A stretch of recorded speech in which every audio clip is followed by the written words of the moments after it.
오늘의 말씀 공허한 왕입니다. 공허한 왕. 성경은 하나님의 말씀입니다. 여러분, 성경은 구약 39권과 신약이 27권으로 나눠져 있죠. 구약의 중심에 있는 5권이 있습니다. 이 책들은, 5권의 책은 사람의 마음의 문제를 크게 다루고 있어요. 욥기, 시편, 잠언, 전도서, 그리고 솔로몬의 아가입니다. 이 책들은 이스라엘 국가를 뒤흔드는 민족적 국제적 이슈를 다룬 게 아니라 그 대신해서 사람의 마음의 문제를 다루고 있습니다. 그중 오늘 전도서를 함께 볼 예정입니다. 전도서의 의미는 바로 선포자, 설교자라는 뜻을 가지고 있습니다. 전도서는 총 12장으로 이루어져 있고요. 이 12장을 모두 합치면 하나의 설교가 나옵니다. 선포자는 이 설교를 전도서 1장 1절에서 3절로 그 서문을 열고 있습니다. 우리가 함께 전도서 1장 1절로 3절 큰 소리로 읽도록 하겠습니다. 시작. 다윗의 아들 예루살렘의 왕 선포자의 말씀드리라. 선포자가 이르되 헛되고 헛되며 헛되고 헛되니 모든 것이 헛되도다. 사람이 해 아래서 행하는 작은 모든 수고에서 무슨 유익을 얻으리오. 아멘. 첫 번째 구절을 보시면 전도서를 쓴 사람이 누군지 나와 있습니다. 다윗의 아들 예루살렘 왕이다 라고 나와 있어요. 누군지 여러분 아시겠어요? 솔로몬이죠. 솔로몬 왕입니다. 솔로몬은 그는 공허한 삶을 살아온 왕이라고 나오고 있습니다. 오늘날로 표현하면 우울증에 걸린 사람처럼 보입니다. 솔로몬 왕은 예루살렘 왕 중에서 만약에 그가 바빌론의 포로로 끌려가서 반인질로 살면서 바빌론 왕의 기분을 맞춰줘야 목숨을 부지할 수 있는 그런 왕 중에 하나였다면 이렇게 전도서처럼 비관적이고 좀 부정적인 말로서 이렇게 헛되다라는 이런 단어로서 이렇게 말을 많이 했어도 우리가 보통 사람은 놀라지 않았을 거예요. 그런데 솔로몬 왕이 어떤 왕인지 여러분 기억나세요? 솔로몬 왕은 기네스북에 기재될 만큼 역사상 가장 부유하고 찬란한 시기를 지낸 왕이었다고 말을 합니다. 이스라엘 왕이었어요. 그럼에도 그는 이렇게 헛되다라는 표현을 많이 썼습니다. 이 책에서 다루고자 하는 것은요, 세상에서 가장 좋은 것을 채울 수 없는 공허한 마음이 있다라는 거예요. 여러분, 공허한 마음, 우리 안에 인간의 모든 사람의 마음 속에는 세상이 좋은 걸로서 다 채워지지 않는 게 있다라는 거예요. 그 마음. 마음은 바로 오직 세상을 창조하신 하나님만이 채워줄 수 있다라는 그런 부분이라는 거예요. 그거는 세상의 것으로 채울 수 없다라는 것을 말해주고 있습니다. 여러분, 성경 66권 중에 전도서가 헛되다라는 단어를 몇 번이나 사용하는지 아십니까? 무려 30번 이상 사용되고 있어요. 얼마나 많이 그러니까 강조를 하고 있어요. 헛되다. 헛되다라는 의미는요, 수증기를 뜻합니다. 여러분, 수증기 여러분 손으로 움켜쥐면 움켜질 수 있습니까? 그럼 잡으려 하면 잡아질 수 있어요? 잡을 수 있어요? 없잖아요. 수증기 그냥 바로 날아가 버리지. 그러니까 전도서가 이제 말하고자 하는 것은 잡을 수 없다. 세상에 한만 좋은 것도 너네 잡으려고 하지? 보기 좋지? 근데 잡을 수 없어. 움켜질 수 없어.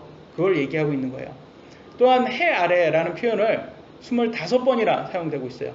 해 아래라는 말은 이 땅에서라는 뜻이에요. 이 땅에서.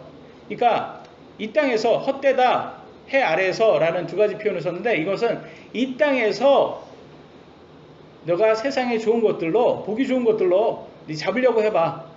안 잡혀. 우리 그러잖아요. 좋아하는 거, 보기 좋은 거, 우리가 세상의 것들로 만족을 하려고 하고 세상의 것을 잡으려고 하고 움켜쥐려고 하지만 잡을 수 없다라는 것을 표현을 해주고 있습니다.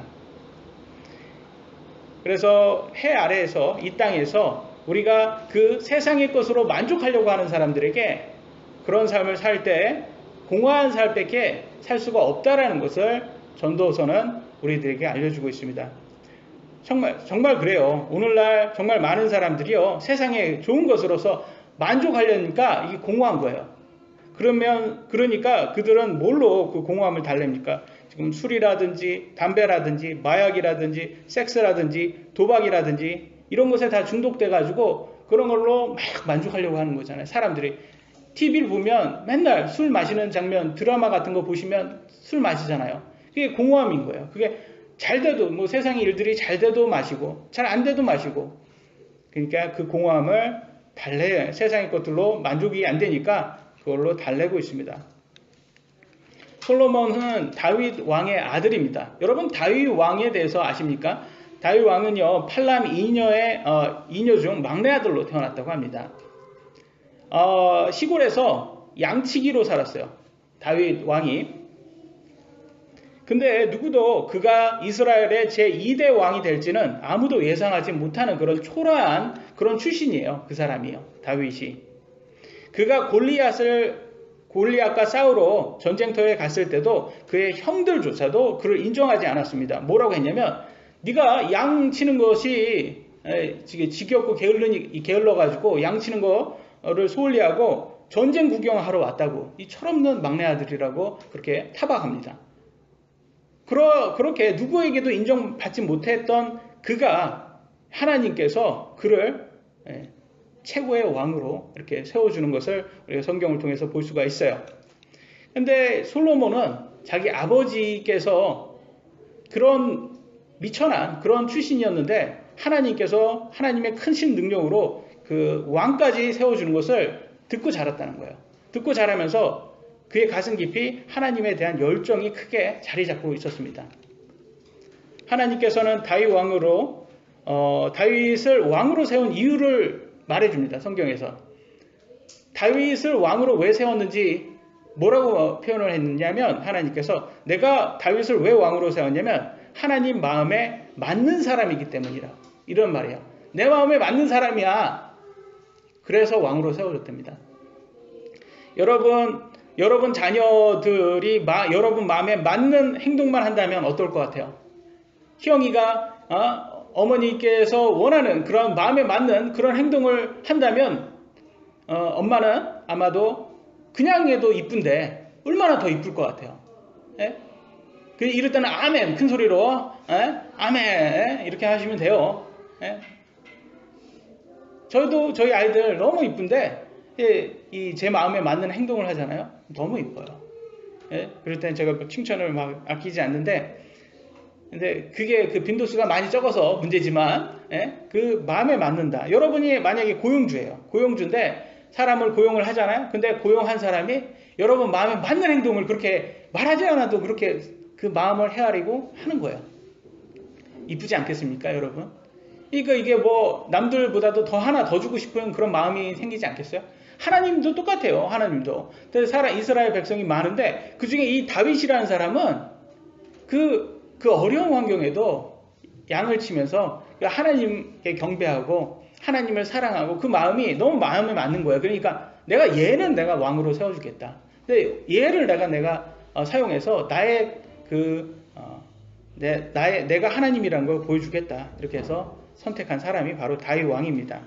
근데 다윗 왕은요, 전쟁을 많이 나갑니다. 그때 당시에는 이제 왕이라는 게 이제 장수인 거죠. 전쟁을 해서 많은 사람을 죽입니다. 그러니까 손에 피를 많이 이렇게 보게 됩니다.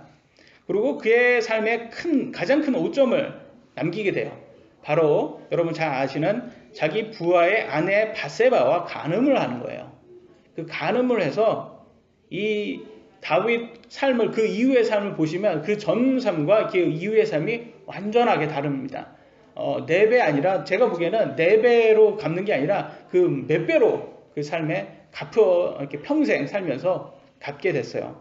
그 다윗의 삶에 그 자녀들 문제가 엄청 많이 일어나게 됩니다. 그로 인해서. 성경은 뭐라고 말을 하냐면 무엇이든 심는 대로 그대로 거둔다라고 말을 합니다. 이 말은 뭐냐면 우리 속담도 있잖아요. 뿌린 대로 거둔다. 여러분 삶을 무엇을 위해 쫓냐? 그게 여러분이 그대로 거둔다라는 뜻입니다. 여러분 삶을 어떻게 하냐가, 무엇을 위해서 여러분 삶을 사냐가 그 영혼까지도 영향을 미칠 수 있다라고 말을 해주는 겁니다. 그래서 예수님 믿는다고 말을 한 사람이 세상적으로 산다. 세상의 것들을 쫓는다. 세상의 좋은 것들을 쫓는다. 그 말은 그 사람의 믿음이 예수님에게 있는 게 아니라 세상에게 있다는 것을 말을 해준다는 것입니다. 밧세바가 간음했는데 그때 간음하고 첫 번째 아들이 나오죠. 그 아들은 어떻게 됐었죠? 태어난 지 얼마 되지 않아서 하나님이 데려갑니다. 그리고 둘째 아들이 나옵니다. 둘째 아들이 태어나죠. 그 둘째 아들이 누구예요? 바로 솔로몬 왕입니다. 둘째 아들 솔로몬 왕이죠. 그래서 다윗의 아들이며 예루살렘의 왕은 바로 솔로몬밖에 없는 거예요, 여러분.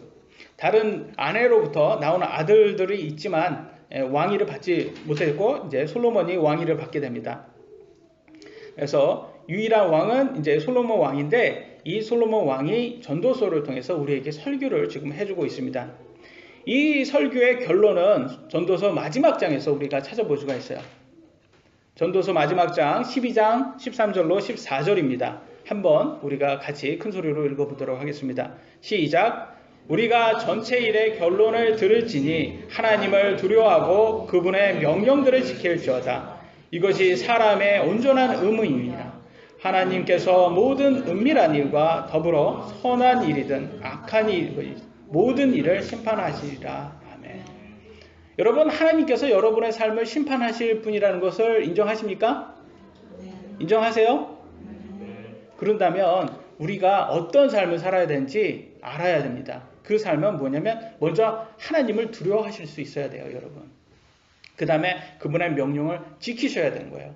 우리가 두려워한다면 지킬 수 있는 사람이 해야 돼요. 이 두려워한다는 것은 이렇게 우리 엄하신 아버지, 사랑하지만 엄하시는 우리 아버지의 명령을 지킨다는 거하고 동일하게 생각하시면 됩니다. 우리 마귀도 좀 두렵잖아요, 여러분. 마귀가 두렵잖아요. 마귀 두렵지 않습니까, 여러분? 저는 마귀한테 시험 받는 게 너무 두렵습니다. 그런 두려움이 아니에요, 여기에서 말하는 두려움은. 여기에서 말하는 두려움은 사랑하시는 분에 의한 두려움이에요. 엄하신 아버지에게 하는 두려움.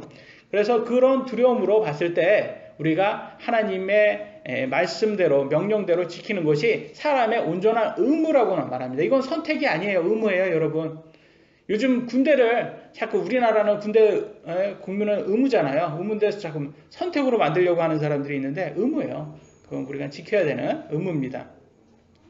그렇지 않으면 우리가 만약에 마음대로 우리가 하나님 말씀과 반대로 살게 되면 어떻게 되겠어요? 모든 일에 심판을 받겠죠. 그래서 여러분 삶을 어떻게 살지는 여러분이 정하시는 거예요. 여러분이 누구를 위해서 대신 살아줄 수도 없고 여러분은 여러분 자신을 위해서 선택을 하셔야 됩니다. 그래서 저는 여러분의 삶을 뭔지 몰라요. 여러분의 삶의 문제점 뭔지 몰라요. 그렇지만 여러분 스스로는 아실 겁니다.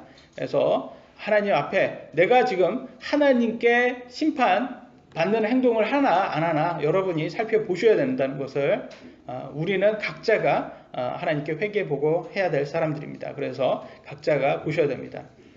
하나님께서는 모세에게 10계명을 주셨죠. 그 중에 마지막 10계명이 있어요. 마지막 10계명은 너는 내 이웃의 것을 탐내지 말라라는 거예요. 우리가 지금 살고 있는 이 세상은요, 10계명 중 마지막 10번째 명령, 탐내지 말라라는 것을 지금 많은 사람들이 죄를 짓고 있는 부분이 여기에 있어요. 우리는 물질을 쫓고 있는 삶을 살고 있습니다. 탐내고, 오늘날 물질주의가 절대적으로 중요한 시대예요. 물질 없으면 어디에 가도 대우를 받지 못합니다. 그러니까 항상 우리 마음속에 물질을 탐내는 마음이 많이 있어요. 근데 그래서 그렇게 물질을 많이 탐낸 부자들의 삶을 보면요, 우울증을 숨기기 위해서 트위터나 페이스북에 자신의 얼마나 화려하게 잘 사는지 부를 과시하는 그런 사진이라든지 그런 걸 많이 올린다고 하더라고요. 보시면 그것은 그걸 이렇게 보이면 세상 사람들도 부러움에 댓글을 달아주고 관심을 많이 가져준대 하더라고요. 그러면 부자들은요, 자신의 공허함을 뭘로 대리만족하고 있는 거예요? 인생의 자랑으로 대리만족을 하고 있는 거예요. 이 공허함은 똑같아요. 부자나 우리나 여러분 공허함은 똑같아요. 왜냐면 이거는 세상에 좋은 것으로 채워줄 수가, 세상의 것으로 채워줄 수가 없어요. 근데 이것을 뭘로 대리만족을 하는 거예요? 인생의 자랑으로 대리만족을 하는 사람들이 많습니다. 인간은요, 남들에게 인정을 받을 때 내가 잘 살고 있다라는 안정감을 느끼게 돼요. 어떻게 보면 착각입니다, 이게. 많은 사람들이 부러워하는 삶을 산다는 것을 듣게 되면 사람이 착각을 하게 되면서 아, 맞아. 내가 지금 사는 게 잘 사는 거야. 그러면서 편안히 쉬고 먹고 마시고 즐거워하라 하면서 물질에 의지를 하는 거예요. 내가 지금 이렇게 많이 벌었어. 그러니까 편안히 쉬고 먹고 마시고 즐거워하라 하면서 내가 지금 잘 살고 있는 거야. 라고 하는 거예요. 누가 이랬어요, 지금? 성경에 누가 이런 말을 했는지 혹시 기억나세요? 누가복음 12장에 오늘 죽을지도 모른 채 부자는 이런 말을 합니다. 하나님께서 오늘 내가 너의 혼을 부른다라고 했는데 이 사람은 오늘 죽는지도 모르는 거예요. 오늘 심판의 날이 오늘인지도 모른 채 그는 그렇게 말을 합니다. 내가 많은 부를 했으니 편안히 쉬고 먹고 마시고 즐거워하라. 오늘 지금 부자들이 지금 이 대리만족하면서 물질에 의지를 하고 있는 모습이 보여주고 있습니다. 근데 여러분 어때요? 여러분은 이런 부를 만져본 적이 있어요? 이런 부를 누려본 적이 있어요? 없어요. 그죠? 우리는 없으니까 가져보지 없었으니까 좀 모르겠는 거예요. 물질을 가져보면 더 행복하겠지 이렇게 생각을 막연하게 생각하는 거예요. 왜냐면 부자들이 자꾸 부자니까 자기네 더 좋다고 이렇게 화려하게 보여주니까. 그래서 우리가 착각을 하고 하나님의 일을 뒷전에 두고 사람들이 세상의 일만 관심을 갖고 있습니다. 그래서 우리의 삶을 한번 점검해보는 시간을 가졌으면 좋겠어요. 오늘날 마귀는요, 미디어를 통해서 우리에게 뭐라고 계속 주문을 외치냐면 조금만 너가 더 많이 갖잖아? 물질을 조금만 더 가지면 더 행복해질 거야. 너가 지금 갖고 있는 공허함이 채워질 거야. 라면서 우리를 계속 속이고 있어요. 오늘날 세상은 물질을 쫓다가 그렇게 원하는 물질을 가지게 되면 자신의 꿈꾸던 행복이 아니라는 것을 깨닫고 밀려오는 공허함에 우울증으로 고통받는 사람들이 너무 많다고 하고 있어요, 지금. 옛날 대스타들 같은 사람들 보면 옛날에 자기가 꿈꾸던 그런 거 대스타가 돼보니까 공허함이 찾아온다고 하더라고요. 그 사람들 우울증이 찾아와서 공황에 걸리거나 무슨 우울증이 심각해서 약 먹고 이런 사람 너무 많잖아요. 그게 왜 그러냐면 내가 세상에 좋은 것들 이 부를 내가 딱 가지면 나는 좋을 거라고 생각을 했던 거예요. 어떻게 보면 착각이죠. 근데 딱 가져보니까 어떻게 보면 더 큰 공허함이 찾아오는 거예요. 옛날에는 그냥 내가 더 가지면 더 될 것 같다는 그 믿음으로 내가 버텨왔는데 실제 가져보니까 이게 별거 아닌 거예요. 이게 오히려 더 큰 공허함이 오게 됩니다. 여러분 행복한 삶을 꿈꾸지 않습니까? 여러분? 그죠? 우리 다 행복하기를 원해요. 여러분의 생각하는 행복이 어디에 있습니까? 여러분? 지금 제가 보기에는 일반 사람들이 생각하는 행복은 여유로운 삶이 아닌가 싶어요. 여러분 여유롭게 살고 싶습니까? 여유롭게 살고 싶죠? 그죠? 모두가 그래요. 여유롭게 좀. 근데 여유롭게 살려면 사람들이 생각하는 게 먼저 좀 물질이 좀 받쳐줘야지 내가 여유롭게 살지 이런 생각을 많이 하게 됩니다. 그죠? 여유롭게 내가 은퇴해서 좀 여유롭게 살고 싶은 그런 마음에 좀 물질을 열심히 많이 모아 놓으려고 해요. 근데 그렇게 하다 보니까 내가 행복해야지 라는 것은 이제 까먹은 거예요. 왜? 물질을 자꾸 해야 되니까 일을 하는 것에 지금 빠져가지고 내가 행복해야지 라는 것은 까먹고 이제는 완전히 잊어먹고 지금은 열심히 일을 해야지 내가 나중에는 행복할 수 있다. 내가 은퇴 후에는 행복할 수 있다. 이런 마음에 지금은 희생한다 생각하고 모든 사람이 지금 돈 버니라 지금 다 까먹었어요. 내가 행복해야지 되는 것은 까먹었어요. 그래서 그 의사라든지 대기업에 하시는 분들 종사하시는 분을 보면 시간이 없대요. 정말 여유롭게 살고 싶은데 그래서 그렇게 열심히 공부해서 그런 자리에까지 올라갔는데 실제 그 자리에 올라서니까 돈을 쓸 시간이 없대요. 그 사람들 얘기 들어보면 우리가 더 시간이 더 많아요. 그 사람들보다. 왜냐면 너무 바빠가지고 돈은 많이 쌓이는데 그 쓸 시간도 없는 거야. 그런데 나중에 이렇게 하는데 하나님께서 오늘 내가 너 혼을 부른다. 그러면 끝나는 거예요. 그 사람들. 그래서 미국에서는요, 이렇게 LG, 저희가 사는데 LG 한국 지사가 여기 있었어요. 거기에 서비스 센터가 있어서 LG 로고 어떻게 선전해요? Life is good. 이렇게 선전하잖아요. Life is good. 여러분 보셨어요? LG? 삶이 좋다고? Life is good. 근데 그 사람들은 그렇게 해서, 거기에서 일하시는 분은 Life is gone. 이렇게 해석을 한대요. 왜냐면 LG에서 일하면 삶이 없어지는 거야. Life is gone. 이렇게 해석한다고 하더라고요. 그러니까 그만큼 뭐 너무 바쁘다는 거야. 지금 내 LG에서 일한 다음에 삶이 없어졌어. 이런 사람들이 너무 많습니다. 삶이 없어져요. 너무 일하느라 바빠서.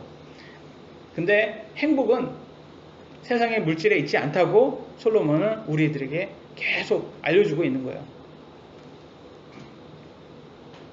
그래서 우리가 돈을 쫓을 것인지 물질을 쫓을 것인지 세상의 것들을 쫓을 것인지 아니면 하나님의 명령을 쫓을 것인지 우리가 선택을 해야 됩니다. 오늘 첫 번째 솔로몬에 대해서 볼 것은 그는 모든 것을 가진 사람이었다라고 나와 있습니다. 그는 모든 것을 가진 사람이었답니다. 전도서라는 책은 우리를 공허한 왕이 있는 곳으로 데려가 줍니다. 우리가 보고 있는 이 왕은요, 정말로 모든 것을 가진 사람이었다는 것을 그의 전도서를 통해서 우리에게 보여주고 있습니다. 그가 얼마나 많은 것을 가졌는지 전도서 2장 10절 제가 읽겠습니다.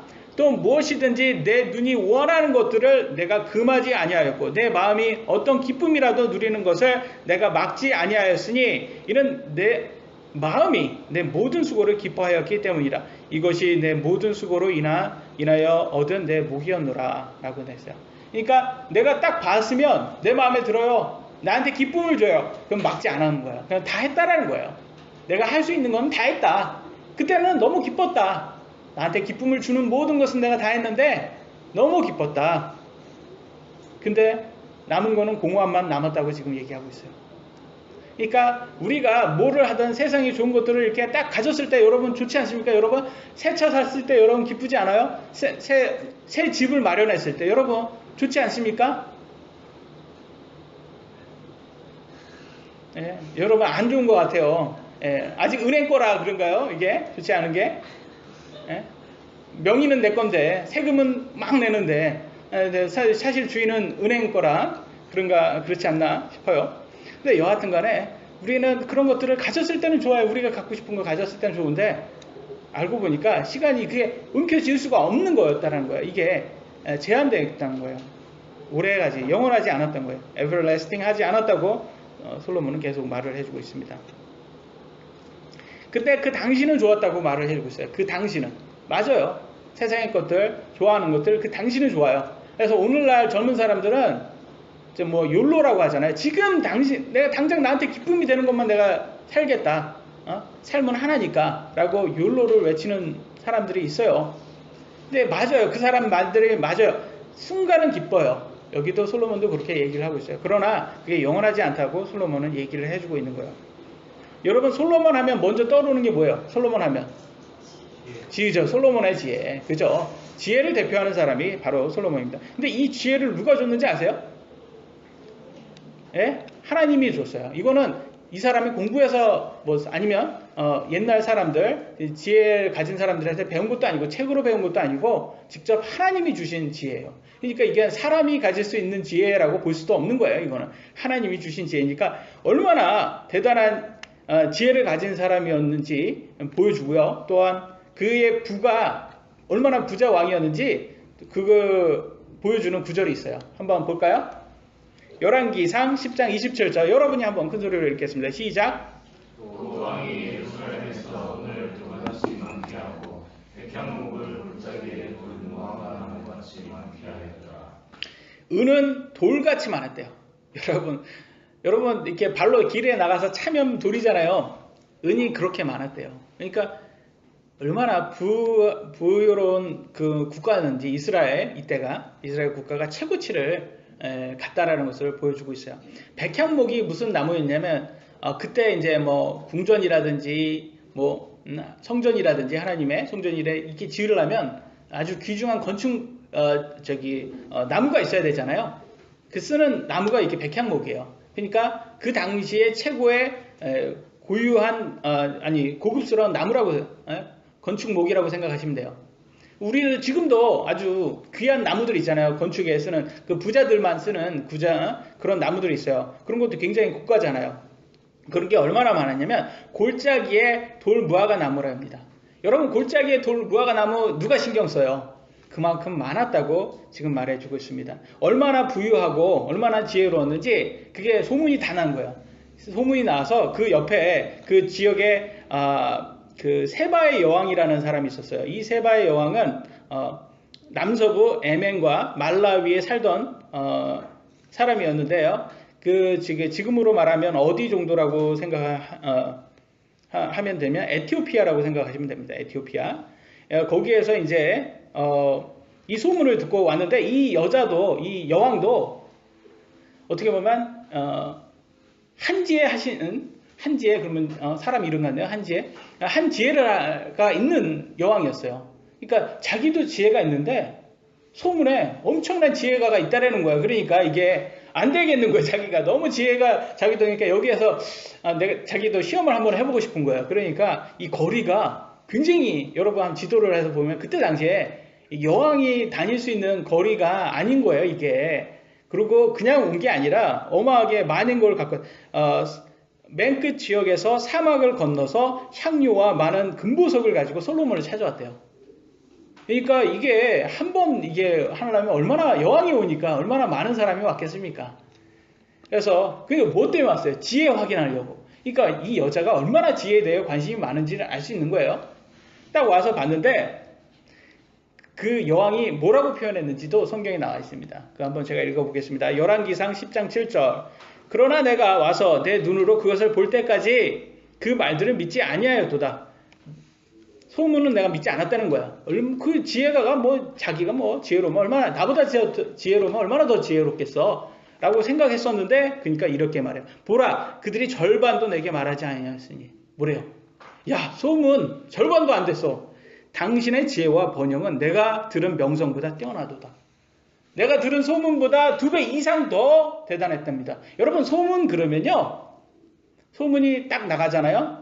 여러분에게 무슨 소문이 나가면 거기에서 살이 붙고 또 살이 붙어서 보통 소문 그러면 3배, 4배, 5배, 10배예요. 그래서 누가 사고로 넘어졌다 그랬는데 잠깐 넘어졌는데 저도 대학교 때 사고가 나서 잠깐 넘어졌어요. 근데 과에 돌아가서 봤더니 야 너 죽었다며 이렇게 소문이 날 정도로 야 얘 차 사고로 죽었어 이렇게 사고가 소문이 났더라고요. 그러니까 소문이라는 게 빠르게 그렇게 막 커지더라고요. 그런데 여기에는 그 소문보다 소문도 못한다. 명성이 명성보다도 못한다. 실제 와서 보니까 더하다. 이 말은 왜 그러냐면 제가 보기에는 이래요. 왜 소문보다 더하냐? 여러분 예술 작품을 딱 보잖아요. 예술 작품 보면 모나리자 이렇게 보잖아요. 그러면 여러분은 어떻게 확 이렇게 오세요? 야 대단하다. 저는 모나리자 그러면 화장지밖에 생각이 안 나는 게 왜 그럴까요? 저만 그런가요? 그냥 눈썹 문신 좀 해줘야 될 것 같은 그냥 좀 안쓰러운. 왜냐면 비전문가라 그래요. 비전문가라. 근데 전문가들은 어때요? 야 대단하다 막 그런 거예요. 지금 전문가가 전문가를 보니까 대단하다 그런 거예요. 진정한 진가는 전문가가 봐줘야지 아는 거예요. 그러니까 전문가가 보니까 정말 대단한 거예요. 이거 그냥 소문보다 더 대단할 정도로 이거는 사람에서 나온 지혜가 아니구나라는 걸 깨닫게 되는 거예요. 그러니까 물어봤겠죠. 당신 그 지혜를 도대체 어디에서 받았냐? 그거는 진짜 사람에서 나올 수 있는 지혜가 아닌 것 같은데. 뭐라고 했겠어요? 솔로몬이. 우리가 섬기는 하나님은 세상을 창조하시는 하나님이다. 이 하나님이 나한테 주신 그 지혜다. 라고 하니까 내가 그 하나님을 나도 섬기겠다. 라고 하지 않겠어요? 근데 왜 제가 이런 추측을 하냐면 이 여왕이 나중에 부활해서 심판을 한대요. 심판을 하는데 여러분 하나님 믿지 않은 사람이 나중에 부활해서 심판할 수 있어요? 그 자리에 올 수 있겠어요? 하나님 믿은 사람이 심판할 수 있죠? 그죠? 나옵니다. 마태복음 12장 42절 같이 한번 읽어보겠습니다. 시작. 이 세대를 정죄하리니 이는 그녀가 솔로몬의 지혜를 들으려고 땅의 맨 끝 지역에서 왔기 때문이거니와 보라 솔로몬보다 더 큰 이가 여기 있느니라. 아멘. 그죠? 지금 솔로몬한테 와가지고 그냥 여기에서는 이렇게 왔다고 하지만 사실 여기 와서 하나님을 들었겠죠. 복음을 들었겠죠. 그래서 하나님을 믿고 그래서 나중에 이제 부활하면 이 세대를 정죄하는데 그 위치까지 이 세바의 여왕이 온다라는 것을 보여주고 있어요. 그러니까 이 세바의 여왕의 영향력은 대단해. 여왕이니까 그 나라로 돌아가서 어떻게 했겠어요? 그냥 나 혼자만 믿고 있었겠어요? 아니면 그 주위 사람들한테 알렸겠습니까? 내가 가서 봤더니 하나님이라는 분이 있는데 우리도 이거 하나님 섬겨야지, 이거 그냥 있어서는 안 되겠다. 영향을 줬겠죠. 그래서 영향을 준 사람이 오는 것 같아요. 그래서 한번 보세요. 사도행전 8장 27절. 1000년이 지났어요. 세바의 여왕 솔로몬 시대가 이제 지나지 1000년이 지나고 예수님 시대가 왔어요. 예수님도 이제 지나고 이제 사도들이 이제 복음을 전할 때였어요. 그러니까 시간상으로 1000년 지난 거야. 1000년 지나니까 에티오피아 사람이요, 예루살렘에 하나님 경배하러 옵니다. 에티오피아 사람이 왜 와요? 이건 유대인이 아니면 예루살렘에 이렇게 하나님 경배하러 안 오거든요. 근데 에티오피아 사람이 왜 오냔 말이에요. 그래서 이 에티오피아 사람은 이게 세바의 여왕 후손으로서 이게 영향을 받는 게 아닌가 이렇게 추측을 해봅니다. 제가 읽어보면 사도행전 8장 27절 39절입니다. 그가 일어나 가는데 보라, 에티오피아 사람 곧 에티오피아 사람들의 여왕 간다가 밑에서 그녀의 모든 국교를 맡아 큰 권세를 가진 내시가 경배하러 예루살렘에 왔다가 라고 했어요. 그러니까 장관급이에요. 오늘날 장관급이 이렇게 높은 사람이 이렇게 예루살렘에 와서 경배를 하는 모습을 보여주고 있어요. 그러면서 근데 이제 가는데 이제 빌립이 이제 옵니다. 빌립이 오니까 내시가 이제 성경을 읽고 있어요. 여러분 그때 당시에 성경책이 얼마인 줄 아세요? 성경책이 그때 두루마리로 됐겠죠. 성경책이 그때는 집 한 채나 집 두 채 정도의 가격이에요. 그런 사람이 이제 마차를 타면서 이렇게 볼 정도면 이 사람의 그 하나님의 말씀에 대한 열정이 얼마나 대단한지. 그때 당시에는 이거는 사람이 보통 갖고 있지 않고 회당이라는 곳에서 이렇게 회당에서 그냥 하나 이렇게 해서 모든 사람이 같이 보는 거예요. 그때 글자 읽는 사람들도 많지 않았고. 근데 이 사람은 그냥 개인 거예요. 개인으로 그냥 갖고 있는 거예요. 그래서 이사야서를 보고 있는데 이사야서 나오는 이 예언이 이게 이사야인지 누구를 지금 얘기하는지 모르는 거예요. 그래서 빌립한테 물어보니까 빌립이 그분이 바로 예수 그리스도다. 그게 이사야하고 예수님하고 700년 차이가 나요. 그러니까 700년 전에 예수님께서 이제 태어날 거다. 그걸 이제 예언을 한 거예요. 근데 그걸 보고 이제 이사야를 서를 보고 이제 물어보니까 빌립이 그걸 설명을 해주니까 그러면 내가 그분을 내가 믿겠다. 예수 그리스도를 내가 믿겠다. 나의 구원자로 믿겠다. 그래서 믿고 침례를 받고요. 침례를 받고 내시는 기뻐하면서 자기 길로 돌아가는 것에 성경에 나와 있습니다. 이렇게 놀라워요. 이렇게. 그래서 지금 솔로몬에 의해서 복음이 지금 세바의 여왕 그리고 내시까지 이렇게 간 거를 우리가 추측으로 볼 수가 있어요. 근데 정작 솔로몬은 어떤 삶을 살았던 거예요? 공허한 삶을 살았어요, 여러분. 그러니까 하나님을 믿는다고 하나님을 아는 사람들도 여러분들도 얼마든지 공허한 삶을 살 수가 있는 거예요. 하나님 안다고 예수님 믿는다고 공허하지 않는 삶을 산 게 아니라 이 사람은 하나님 아는 사람인데 공허한 삶을 살았으니까 자기가 정작 자기는 공허한 삶을 살았다라고 고백을 하는 거예요. 솔로몬은요 지혜만 많은 게 아니었던 것 같아요. 여자도 많았다고 나와 있습니다. 제가 예전에 한번 보여드렸죠. 열왕기상 11장 3절 같이 한번 읽겠습니다. 시작. 그에게 아내들 곧 왕비 700명과 첩 300명이 있었는데 아멘. 하나님께서는 이렇게 그 하나님을 믿는 사람 외에는 결혼하지 말라고 그렇게 그때 당시에는 이제 이스라엘 사람들만 하나님을 믿는 민족이었으니까 이스라엘 백성하고만 결혼을 해라 이렇게 얘기를 했어요. 그 말은 곧 이렇게 국제 결혼하지 말라라는 뜻이 아니라 하나님 믿는 사람하고 결혼을 해라. 그렇게 얘기를 했습니다. 그래서 여기에서 그랬는데 솔로몬은 그렇게 하지 않았어요. 그 지역에 있는 이제 아름다운 공주들이에요. 여기에서 이제 아내들이라는 사람들이 그냥 이쁘기만 한 사람이 아니라 공주예요, 공주. 이집트의 공주들이라든지 이렇게 와서 아내가 됩니다. 아내가 되면 그냥 아내만 되겠습니까? 아니면 아내가 공주가 가질 수 있는 모든 걸 가져왔겠어요? 모든 걸 가져왔겠죠. 그래서 가장 우방국이 되는 거예요. 이스라엘의 가장 우방국이 이집트 국가라든지 주위 국가 결혼으로 통해서. 그 다음에 또 활발한 무역까지 이루어지게 되는 거예요. 그러니까 아까 백향목이라든지 향신료라든지 이런 것들이 막 불을 누릴 수 있었던 게 이런 것들이 다 하나의 역할이 됐었던 거예요. 이런 게. 그래서 굉장히 정치적으로도 굉장히 잘했던 사람이긴 해요. 그렇지만 뭐가 가장 중요시해요? 물질보다 하나님께서는 하나님 말씀이 더 중요했는데 아내들이 그의 마음을 돌렸다라고 말해요. 하나님을 섬기지 않고 유일한 하나님만 섬기지 않고 이 이방 여인들이 자신들이 믿고 있는 우상들을 가져온 거예요. 그래서 솔로몬에게 다른 우상들도 섬기게 만듭니다. 그러니까 굉장히 여러분 조심하셔야 되는 거예요. 그러니까 뭐 이렇게 아이들 이제 나중에 이제 혼인 문제도 있고 그럴 때 결혼 문제도 있고 그럴 때도 여러분 어느 아이들한테 우리 자녀들한테 어떤 배우자를 해야 되냐 선택해야 되냐. 그래서 잘 나가는 배우자보다도 하나님을 잘 믿는 배우자를 그렇게 이렇게 찾도록 도와주는 역할을 하셔야 되는 거예요.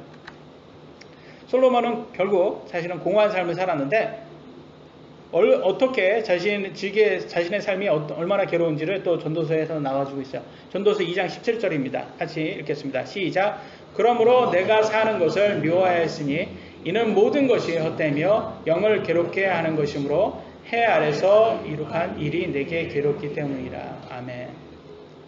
참 안타까워요. 옆에서 보기에도 안타까워요. 왜냐면 내가 사는 것이 미워한다고 해요. 지금 우울증 걸린 사람하고 너무 비슷하지 않습니까? 지금 삶을 비관하는 모습 헛되다. 영을 괴롭게 한다 정도로 해 아래서 이 땅에서 지금 이 사람이 이룩한 일이 어마어마한 업적이 있어요. 제가 이따 말씀드리겠지만 근데 그거 모든 것이 자기를 괴롭힌대요. 오히려 그때 당시에는 너무 좋았던 거예요. 그때 당시에는 좋았는데 시간이 지나니까 이게 영원하지 않다라는 걸 깨달은 거예요. 내가 이제 죽고 이제 곧 죽을 텐데 죽고 하나님 앞에 심판을 받으러 가는데 이 심판 받으러 가려니까 이제는 알겠는 거예요.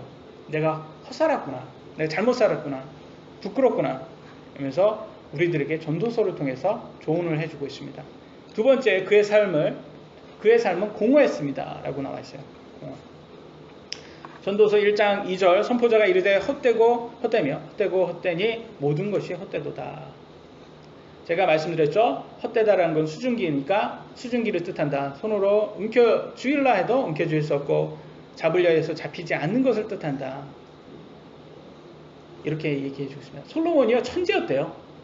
솔로몬이 그냥 지혜만 있는 게 아니라 그의 천재성은 어느 정도였냐면 과연 말할 수가 없을 정도로 천재였는데 그냥 뭐 이렇게 짐승들이나 새들을 이렇게 보잖아요. 그러면 여러분은 어때요? 딱 보면 신기하다. 아니면 막 참 하나님께서 제대로 참 잘 만들었다 이렇게 보잖아요. 이 사람은 동물학자 수준으로 봤대요. 이 사람은 좀 뭘 공부하면 이 사람은 그냥 전문가가 되는 거예요. 이 사람은 동물학자 수준이었대요. 또 식물과 꽃을 관찰하면 또 식물학자 수준이었대요. 또 건물을 짓고자 하면 유명한 건축가가 된 거예요. 이 사람은. 그러니까 그 있잖아요. 천재 중에서 천재. 이런 사람이었던 거예요. 이 사람은. 어느 정도 천재였냐면 그 당시 지금으로부터 3000년 전 얘기예요. 여러분. 와닿지도 않죠. 3000년 전. 3000년 전에 물을 끌어와서 분수를 세웠대요. 그리고 도시 전체에 물을 인공적으로 사용할 수 있는 그런 도시를 만들었대요. 뭐 7대 불가사의 그런 거 있잖아요. 말도 안 되는 그런 것들을 지금 하고 있는 거예요. 이 사람은. 여러분 상하수도 우리 지금 너무 당연하지만 이때 당시에는 지금 우리나라는 무슨 100년 전에도 상하수도 시설이 제대로 갖춰지지 않았대요. 그래서 100년 전에 이렇게 제가 옛날 100년 전에 오셔서 이제 선교했던 이렇게 선교사의 책들을 제가 읽잖아요. 그 분이 뭐라고 말했는지 아세요? 이렇게 딱 왔는데 서울을 와서 그때는 한양이라고 했겠을 거 아닙니까? 한양을 왔는데 똥이 너무 많아서 길에 똥이 너무 많아서 너무 더러웠대요. 그게 무슨 말이에요? 상하수도 시설이 안 됐다는 거예요. 그게 똥이 많았다는 거예요. 동물똥부터 시작해서 사람똥으로 이제 길에 이게 가득했다는 거예요. 그게 상하수 시설이 안 되니까 이게 똥이 길에 다 그게 그분이 뭐 이게 악한 심정으로 글을 쓴 게 아니라 그냥 있는 그대로 쓴 거예요. 그게 그만큼 우리가 발전이 덜 됐다는 거야. 발전이 된 사람의 입장에서는 이 나라는 참 발전이 덜 됐다. 근데 우리는 지금 뭐 엄청난 자부심을 갖고 옛날에 하지만 사실은 이게 문명이 있는 사람들이 봤을 때는 얼마나 문명이 안 돼 있는지를 보여주고 있습니다. 근데 3000년 전이에요. 3000년 전에 솔로몬은 얼마나 천재였는지를 보여주고 있습니다. 근데 그가 이룬 그런 어마어마한 업적이 그 삶을 오히려 더 괴롭게 했어요. 여러분 어때요? 여러분 집에 보면 1년 동안 입지 않는 옷, 건들지 않는 물건들이 있습니까? 창고에 많이 있을 거예요. 예? 먼지가 허하게 쌓여서 헛된 것들을 우리가 가득 채우는 게 있습니다. 근데 그런 거 처음에 사실 때 어땠어요? 기분 좋지 않았습니까? 우리 다 좋았어요. 그거 할 때는 다 필요했다고 생각을 해요. 지금도 버리지 못하는 이유가 언젠가는 필요할 거라고 생각해서 못 버리고 있어요. 그렇지 않습니까? 우리가 다 그래요. 그래서 우리는 현재의 기쁨으로 계속 살고 있어요. 현재 나한테 기쁨이 주는 거를 다 허락을 하고 다 그걸 위해서만 살고 있습니다. 근데요, 전지전능하시는 하나님께서 번개볼트 같은 전압으로 여러분의 혼을 찌르면서 여러분의 혼을 부른 날이 언젠가는 온다는 거예요. 그걸 우리가 생각을 해야 돼요. 아까 나온 누가복음 12장의 부자 뭐라고 나왔습니까? 12장 20절에 이렇게 나왔습니다. 그러나 하나님께서 그에게 이르시되 너 어리석은 자여 이 밤에 내게서 내 혼을 요구하리니 이렇게 말합니다. 여러분 어때요? 여러분 삶에도 이 날이 올까요? 안 올까요? 안 올 거라고 생각하세요? 옵니다. 어떻게 피해요 이 날? 한 번 죽는 건 정해졌다고 하잖아요. 오잖아요. 시간이 우리가 아직 젊다고 아니면 시간이 아직 더 많다고 더 잘 보장한다는 더 잘 준비한다는 보장은 없습니다. 여러분. 지금부터 준비하지 않으면 반드시 후회합니다. 마지막입니다. 이 땅에서 만족할 수 없다. 만족할 수 있는 것은 없다라고 나왔습니다. 해 아래에서 이 땅에서는 여러분 만족할 수 없는 완전한 만족은 없답니다. 특히 세상의 좋은 것들 물질로서 만족은 없대요. 여러분 어려서의 꿈꾸던 삶과 현재 삶을 비교해 보신 적 있으세요? 여러분 어렸을 때 내가 크면 뭐가 되겠다라는 꿈을 꿔보신 적 있어요? 그리고 현재의 삶을 비교해 보신 적 있으세요? 저는요 어렸을 때 꿈이 아주 남달랐어요. 뭐 남달랐냐면 제 친구들은 꿈 보면 대통령, 뭐 의사, 변호사, 경찰, 뭐 이렇게 소방관, 뭐 이렇게 어떻게 보면 굵직굵직한 거 좀 사람들한테 보이기에도 좀 좋은 거. 근데 제 꿈 앞으로 꿈 그래서 유종남 꿈 뭐라고 나왔는지 아세요? 여러분 한번 맞춰보세요. 예? 교황? 예. 그때는 교황이 뭔지도 몰랐어요. 초등학교 2학년 때 교황을 알았겠어요? 예? 뭐였을 것 같아요? 어른? 집주인? 슈퍼마켓주인? 회사원이었어요. 회사원. 회사원. 왜냐면 저희 아버지는 항상 이렇게 작업복을 입고 일을 하셨으니까 저는 이렇게 007 가방 들고 있지. 그때 당시에는 007 가방하고 양복 입고 이렇게 회사 다니시는 아버님이 너무 부러웠던 거야. 그러니까 나도 그렇게 회사원이 되겠다.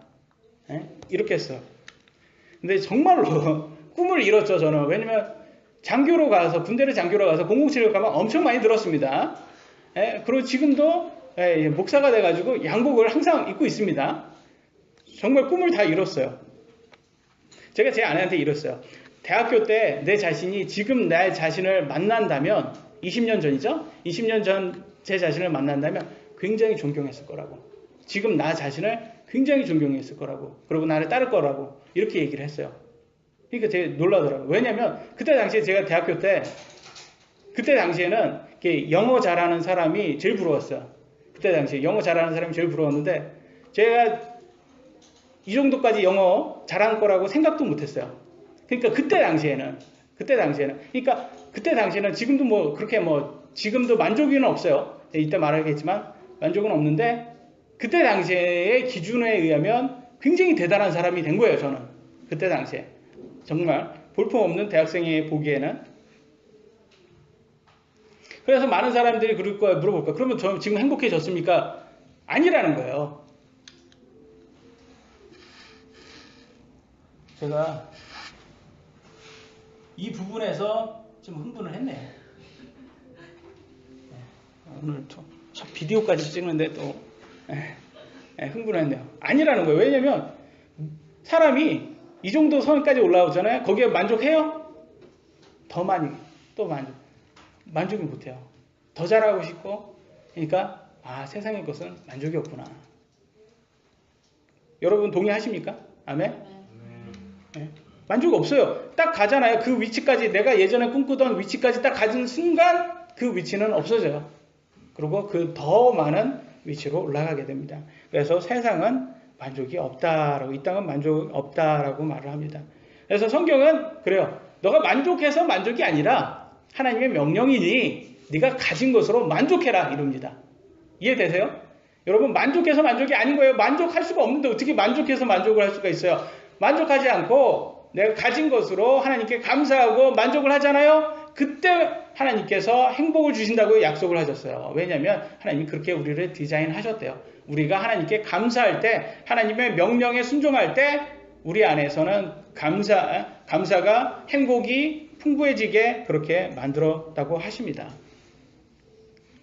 어떤 사람들을 보면요, 이룬 것 참 없어요. 가진 것 참 없어요. 근데 하나님께 감사와 만족이 넘치는 사람들이 있어요.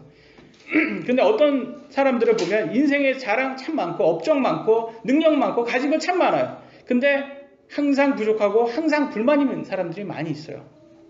여러분의 삶은 어느 쪽에 더 가까우신가요? 우리가 잠깐 착각하는 게 있어요. 재산을 많이 가지면 하나님께 더 축복받았다고 우리는 생각을 합니다. 맞습니까? 하나님께 더 축복받은 사람이면 많은 것을 가졌으면 하나님께 더 축복받았다고 우리는 생각을 해요. 근데요, 더 많은 것을 가진 사람은 더 많은 것을 요구할 수밖에 없어요. 하나님께서는. 왜? 심판도 다 달라지는 거예요. 그래서 많은 것을 가졌다고 더 많은 것을 더 축복은 아니라는 거예요. 더 많은 것을 해야 되는 거예요. 여러분 시간 이제 앞으로 이 땅에는 앞으로 어떻게 될까요? 과학이 발달해서 유토피아가 생길까요? 아니면 어떻게 될까요?